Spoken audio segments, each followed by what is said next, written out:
هتكلم على مسلسل حد أقصى. مصيبة المسلسل ده بيقرر ان هو يخلي الناس تخلي بالها.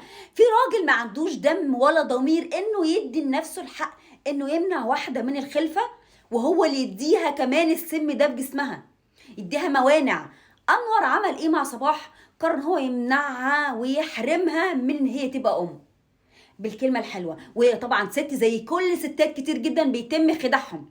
صباح بتدي وبتصرف وبتتربي وبتعلم وحنينه جدا، وفي الاخر محدش يقول لها انت عملتي حاجه. صباح النموذج اللي مش صح يبقى موجود طالما النوع اللي زي صباح ده بيتعامل فيه كده.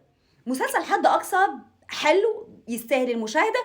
بيتكلم على جريمه الزوج المخادع الغشاش اللي متجوز او اتجوز من غير علم الزوجه، وكمان بيشارك في ان هو يمنعها من هي تخلف.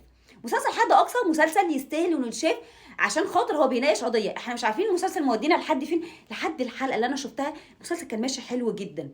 فكره الزوج اللي ما عندوش ضمير ولا اي حاجه انه يحاول يمنع ست من الخلفه لمجرد انه راجل ما عندوش ضمير ولا دين. مسلسل حد اقصى يستاهل انه